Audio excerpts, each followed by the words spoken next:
Robert Halfon. Thank you, Madam Chairman. I appreciate what you've just said. It's a pleasure to serve under your chairmanship. I have cut my speech down to allow more interventions, given that so many people are here today, which shows just how important that this issue is. And I thank all sides of the House for coming along this afternoon. Madam Chairman, I just want to start by knocking something on the head. I welcome, and I'm sure that everybody does here, that petrol prices in the last few weeks are down a few pence. But families in my constituency still spend more on petrol than they do on food. Petrol is still at a historic all-time high, over 140 pence in Harlow, which hits the poor twice as much as the rich. And when people say that the price has come, I will in a moment, when people say when the price has come down, it is a bit like a burglar who takes £100 out of your pocket and then gives you £5 back. I give way to the honourable gentleman.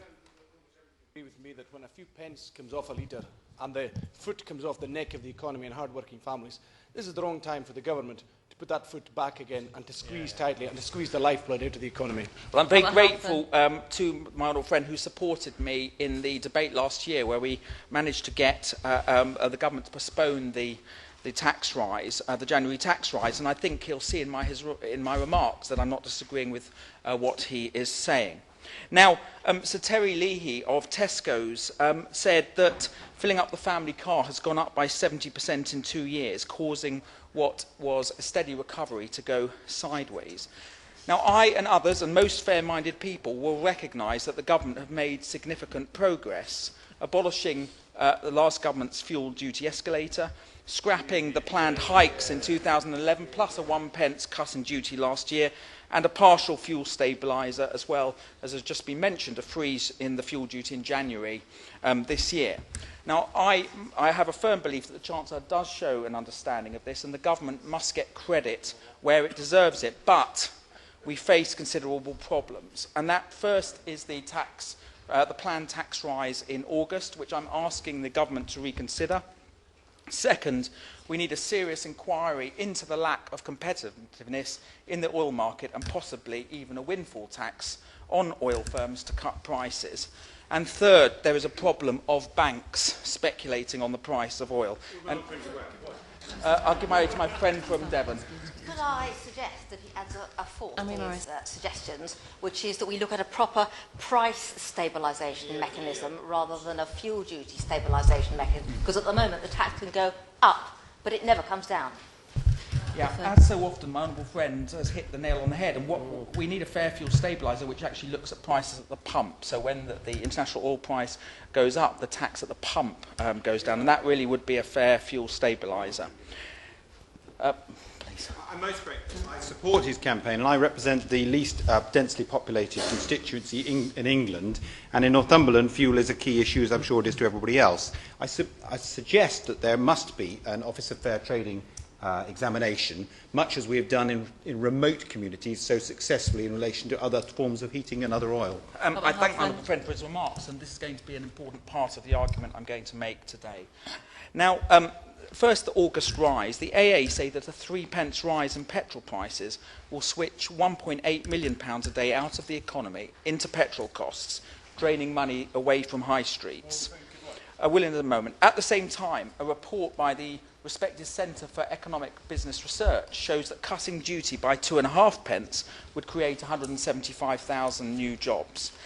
Now, the RAC Foundation and the Institute for Fiscal Studies, very respected, show that revenues from motoring taxes are actually set to collapse by around 10 to 13 billion a year over the next decade as people are driven off the roads and economising on fuel.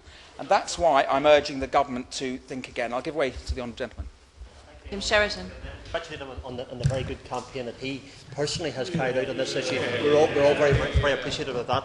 At a time whenever fuel costs are rising, it costs more to fill a car, to heat your home, it does actually to buy the groceries. Does the honourable member feel that now's the time for a windfall tax on the oil companies that are making exorbitant profits? Yes, and I thank my honourable friend who's been incredibly supportive all the way through this argument. And yes, my own belief actually is that in order to cut prices at the pump, because I recognise there's not a magic money tree the government needs to seriously look at another windfall tax on the oil companies, not necessarily at North Sea production, but at the oil companies as a whole. Now, second, and not enough emphasis is put on this, because I believe not just the government have responsibility, but business have a responsibility, the oil companies have a responsibility too. We have to have competitiveness in the oil market, as my honourable friend from Hexham says. And there are 4 complaints. Pump prices are always quick to rise, but it feels like you need a court order to get them down. Evidence shows that from May to August 2011, oil prices fell by around 5.5%, adjusting for exchange rates. But petrol and diesel prices stayed high, falling by only just 1.5%. Second, today's debate comes in the wake of an interim decision by the OFT that they will not investigate the UK oil market, despite a dossier of evidence from Brian Maddison, representing UK's independent forecourts, showing that British motorists are being fleeced and that oil firms active in the UK are under formal investigation by the Federal Cartel Office in Germany as a result of similar complaints. I'll give way to my friend and then to... Sir Wilson. And on an excellent campaign. Would he agree with my constituents who live in the most rural areas that they face an additional penalty for paying much higher prices, many pence different, even from garages that are a few miles away? My honourable friend is exactly right, and I'm grateful for her support. And people in rural areas are facing fuel deserts, in essence, because of the uncompetitive nature of the oil industry, and so therefore people are having to travel further, particularly in rural areas, in order to deal with the cost of fuel. I promised my honourable friend from Yarmouth. Anton Lewis. I thank my honourable friend for giving way so generously and with such an excellent debate. Would he also agree with me that it's not just rural areas, although we are affecting rural areas like Norfolk, but also with areas like Great Yarmouth focusing heavily on the tourism industry, coastal towns are adversely affected by less people being able to afford to travel there in the first place, and therefore having a knock-on effect on our economy? Exactly right, and that's why I'm proposing some of the things I have today. I'll give way to my honourable friend and then I'll just carry on a little bit more. Does he agree with me that actually one hidden consequence of all of this is the voluntary sector, people who do things like Meals on Wheels, voluntary carers, people who are the pillars of our society, are actually now beginning to wonder if it's all worthwhile? I think I'm a passionate believer in the big society because I believe it's about people power, social capital and helping social entrepreneurs. And of course, the price of petrol and diesel is actually stopping people in their charitable work and harming communities. And so my honourable friend makes a very, very powerful point. Now, Germany decided this month to initiate fuel price regulation and to limit price rises. Austria implemented theirs last year, and the AA has noted its impacts, I will in a minute, in keeping prices down. I'm concerned about 2 of my colleagues, whether or not they join the other side, but I hope not.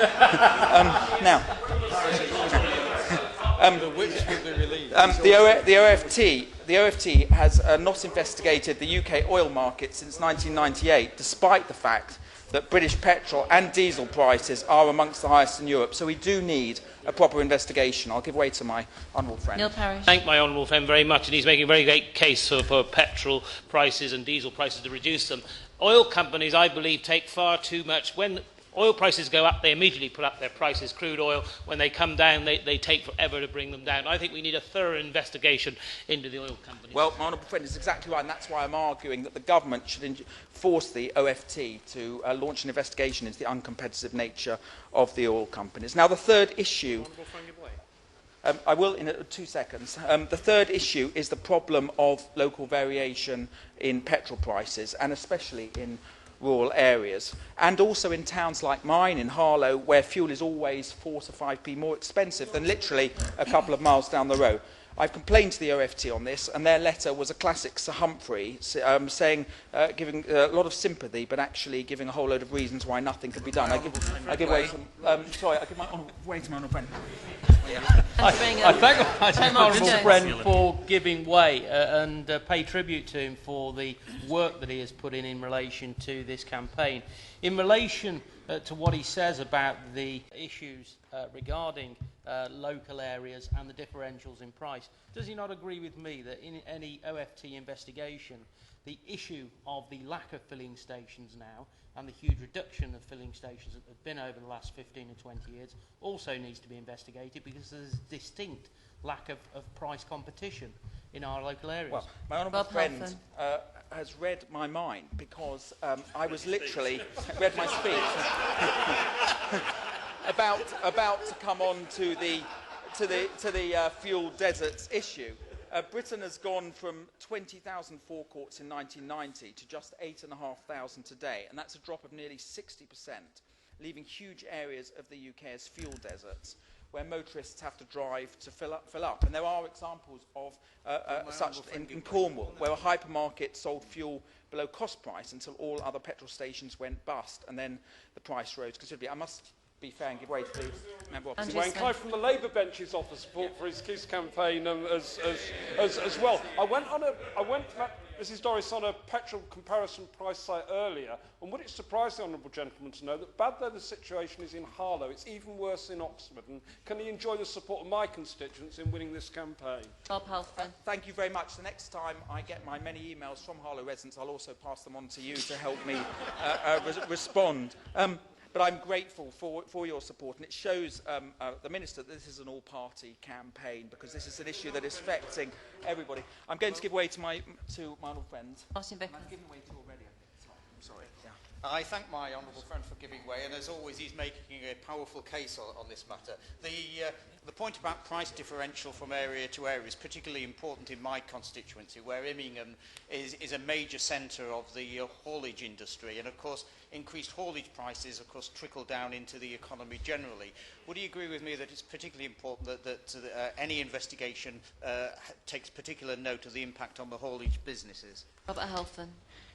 My honourable friend is completely right, and the price. But first of all, before I answer that, I should say that I've had a lot of credit for working on the fuel campaign in Parliament. But actually, my honourable friend is deputy chairman of the Fair Fuel UK all-party group, and has done an enormous amount of work helping me behind the scenes. So credit where it's due. But on the haulage issue. Haulage firms are closing down all over the country. I mean, transport firms are closing down because of this issue. Please. Caroline Noakes.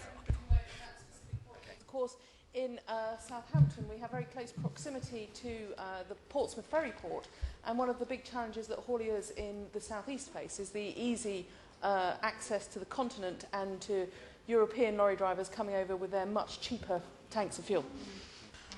Again, we need to look at this, and we also need to look at the charging to foreign lorries coming in.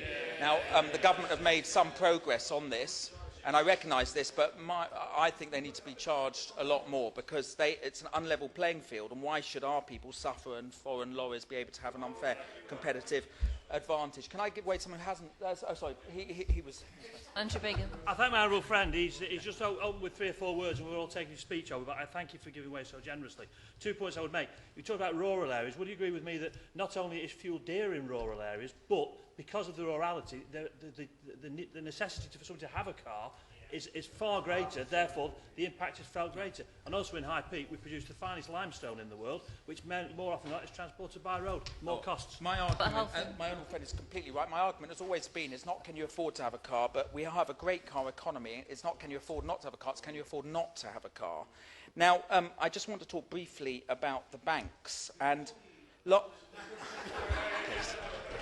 Andrew Turner. I'm grateful too for holding this debate, but we worry about the cost of petrol and diesel, in particular price of fuel on an island where prices are higher than all but the most extreme Scillies and Hebrides and Northern Islands. Will my honourable friend acknowledge the additional cost of transporting this fuel? Well, my honourable friend, the Minister will have heard what my honourable friend has said, and the fact that there are so many people here today making similar points, I'm sure will be not lost on the ears of, as we know, a very much listening Minister. Now, go on. Moves off rurality. Can I just make this real? If we're talking about 10 pence a litre difference, that's nearly 50 pence a gallon.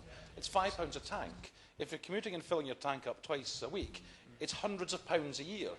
And so I hope the honourable gentleman can take the opportunity to reinforce to the Minister that for ordinary working families who are struggling in this austerity period, these extra few £100 do make a huge difference. Halfon. Well, as I'm going to say in my conclusion, I thank the Honourable Gentleman for his remarks. The average motorist in my constituency, on average earning, is paying, the statistics bear this out, a tenth of their income just filling up the family car. Now, the government say that somebody faces fuel poverty if they pay a tenth of their income on fuel.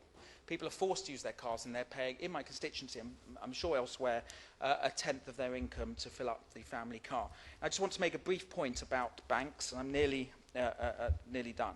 Last year, Western governments tried to release oil to cut pump prices, but banks bought up at least 1.6 billion of the oil. Now, there was evidence that a lot of this was stored in silos rather than coming into the market, keeping prices high, so in other words, stored at sea. And in America, they're bringing in tough new penalties for market manipulation, and I'd urge the government to do the same thing in Britain too. If the government do the right thing around the world and release oil stocks, we cannot allow the banks to buy up that oil and keep it at sea and hurt the struggling motorist. So what is to be done? Now, I am a realist. I don't believe in charge of the Light Brigade politics. I much prefer the Battle of Agincourt. But I accept that we don't, and I accept that we don't have a magic money tree. But the big oil companies are not struggling. In the first quarter of this year, Shell had profits of $7.6 billion, BP $5.9 billion, Exxon Mobil $9.4 billion. Similar stories at Chevron and Conoco, Phillips.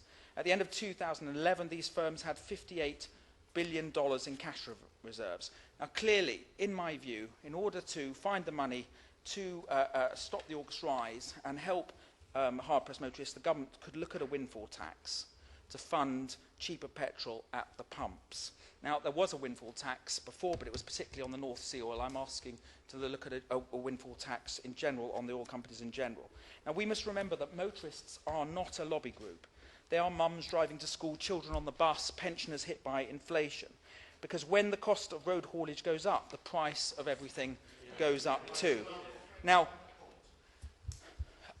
very quickly, yes. A last intervention, I'm afraid. I thank my honourable friend for giving me an opportunity, and I'll declare an interest. I'm actually a qualified transport manager and have run a considerable haulage fleet. One of the major anomalies we find in the haulage industry is we're competing against foreign competition. However, diesel is considerably higher priced in UK than petrol, whereas on the continent, diesel is considerably cheaper. Perhaps we could explain this anomaly. It's extremely important to my constituency in North West Leicestershire because over a third of my private sector jobs are distribution related.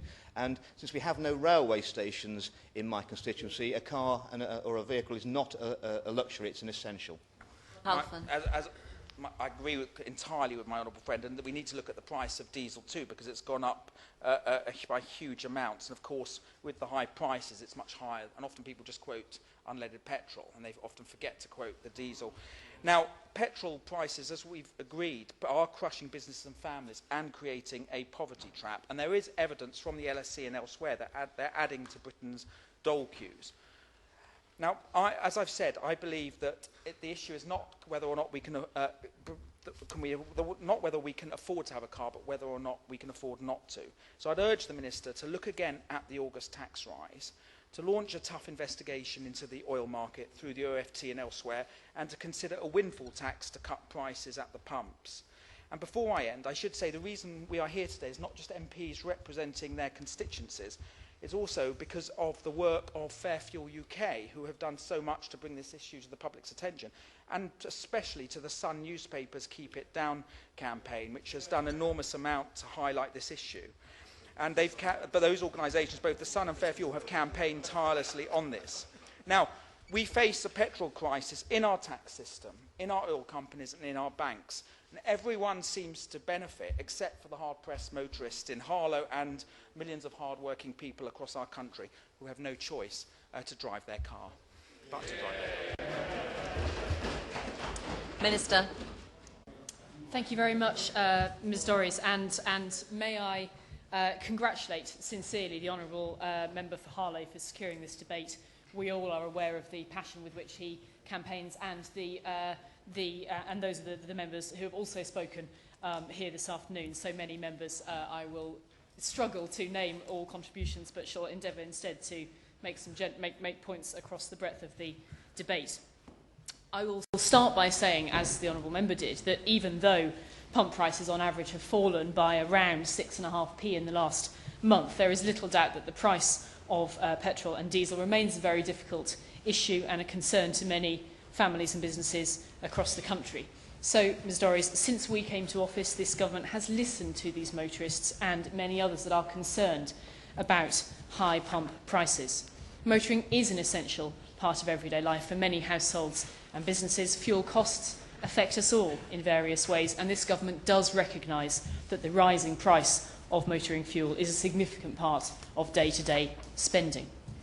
I will put a little historical context around this by noting that in 2009, the previous government introduced a fuel duty escalator, a bit of a time bomb, if you like, which involved planning for 7 fuel duty increases. That could have resulted, Ms Dorries, in average pump prices being a whole 10p higher than they currently are per litre. They would then have introduced further above-inflation increases in 2013 and again in 2014. Now, none of those planned increases were subject to either oil price or pump price movements, unlike the fair fuel stabiliser we have introduced. But as I say, we know that high oil prices are causing real difficulties in ensuring that motoring remains affordable. It is important to remember, of course, that pump prices are affected both by world oil prices and by duty rates, which I know honourable members here today understand. And I think it is important that a responsible government is able to consider and respond its actions, consider and take its actions in the context of that. While the government cannot control world oil prices, it can indeed control duty rates, and that is what this government has done. We have acted to the tune of £4.5 billion worth of relief on the burden for motorists between 2011 and 2013. Indeed, VAT and fuel duty last rose, of course, in January 2011. Extremely briefly. She's right that the government can't control oil prices. What it can do is it can stop the European Commission attempting to frustrate the development of the Canadian oil sands, which has the potential to offer billions of barrels of oil into the US market, which will help bring prices down. He is right to highlight, he's absolutely right to highlight the complexity of the global market, if I may say that in brief in this debate. I suspect there's a far longer one there about where we might look for energy security and breadth of supply in the future, but he's right to raise that point. The point I was wishing to just move on to there is then the impact of what this government has been able to do. And that is to say that duty at the pump has been frozen for 16 months. Pump prices are now 10p lower thanks to this government's actions. And to put that into pounds, as indeed honourable members have endeavoured to do today, a typical Ford Focus driver is £144 better off through those actions, and a haulier by average £4,400. Turning now then to the August duty increase, which of course is one of the main points raised here today. I can understand this point as raised and as discussed here today. I'm well aware of the burden caused by the rises in the international oil price and the concern then raised for businesses and families here. This is, after all, a time of real uncertainty and instability from which no country can be immune. Britain has been comparatively stable in recent weeks. The IMF, of course, only yesterday says our approach is right and that we have earned Britain credibility again in our economy. Families and businesses do benefit, of course, from that earned credibility through lower interest rates. However, calls then for the August increase to be scrapped do raise a very important question. We would need to consider how to replace the £1.5 billion it would cost to do so. This money would need to come from higher taxes or lower spending elsewhere. I do think, Ms Dorries, that the CEBR report that has been cited today has a couple of weaknesses within it. I don't necessarily think it makes a straightforward analysis. For example, it makes no mention of the relationship between oil prices and pump prices. It doesn't recognise the range of factors that go into pump prices. As such, the fuel duty cuts that they propose could be totally offset by increased oil prices, meaning that there may not be any reallocation of spending elsewhere into the economy. I do think it's important to place that point on record today about this report that is very frequently cited. The volatility of global oil prices really is a point we need to consider, and any government action would have to be against that backdrop. meaning that it is not certain that a positive effect could be found by cutting fuel duty on families or businesses. But instead, the government has taken action as well to help in areas where we can be sure of a positive impact, supporting businesses through cuts in corporation tax and helping families, for example, through increases in the personal allowance threshold, which is pounds back in the pocket. Yes.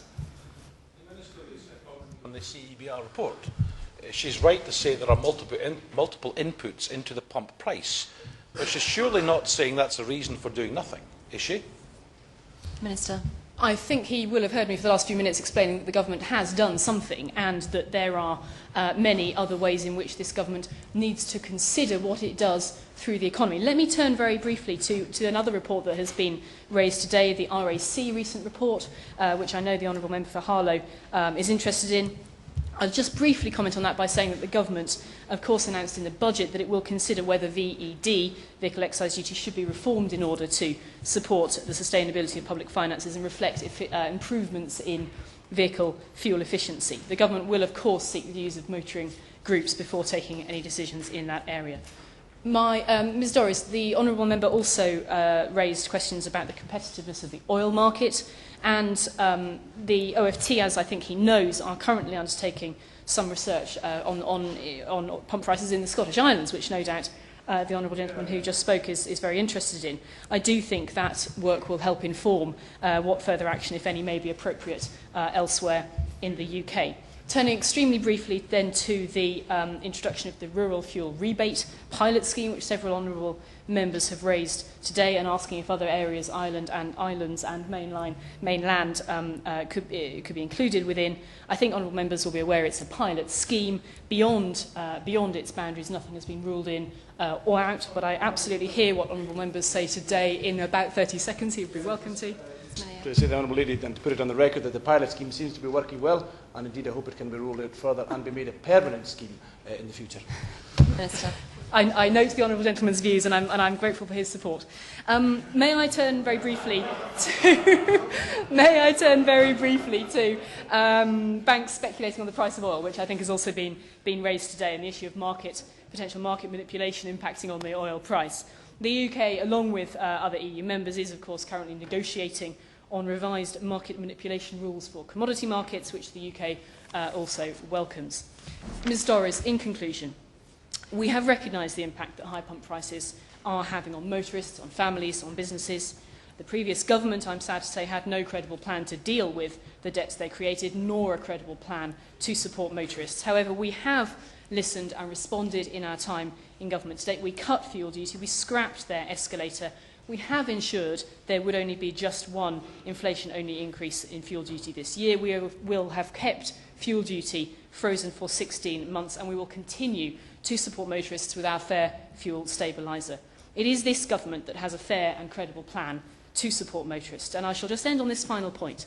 We seek to support motorists, of course, as drivers, and I've laid out a few ways in which we have endeavoured to do that. But also, in the words of the Honourable Member for Harlow, as mums, as pensioners, as all the other daily roles that motorists have to undertake. And it is that breadth that we have to look at as the government and as responsible parliamentarians in their other daily roles, whether as workers benefiting from the personal allowance, as mortgage holders benefiting from the low interest rates that we have earned in this country, and crucially, as taxpayers who know that we must deal with our debts and spend public money wisely. Thank you, Mr. Horace. Order. Sitting now adjourned.